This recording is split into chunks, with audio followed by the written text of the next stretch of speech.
hati-hati ya buat kalian semuanya. Saya ini Raffi Ahmad, kalau orang ganggu-ganggu saya, ya saya diem aja lah maksudnya.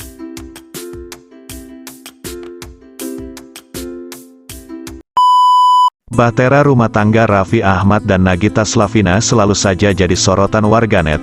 Nagita Slavina dan Raffi Ahmad tengah diterpa isu tak sedap baru-baru ini. Hal itu dipicu terkait insiden ketika Raffi dan keluarga besarnya liburan di Jepang. Ramai terlihat Raffi Ahmad diduga sedang video call dengan seorang wanita yang disebut Mimi Bayuh.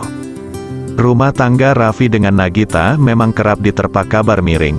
Kini kabar perselingkuhan Raffi dengan Mimi Bayuh kembali mencuat.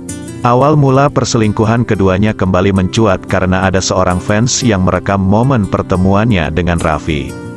Saat itu Raffi tampak kikuk dan sedikit panik, hingga warganet menyoroti sikapnya dan memperbesar layar handphonenya. Tampak dari layar handphone Raffi ada gambar seorang perempuan berhijab. Hingga wanita yang merekam Raffi itu pun meminta maaf telah membuat heboh. Awalnya wanita yang merekam itu mengaku tidak sengaja bertemu dengan Raffi Ahmad saat berada di Jepang.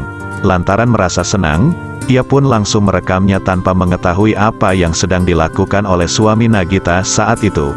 "Aku baru ngeh, demi Allah Rasulullah, aku enggak tahu sama sekali asal-usulnya apa, karena aku enggak sebegitu ngulik-ngulik kehidupannya beliau." Raffi Ahmad maksud dari fans yang tidak sengaja merekam.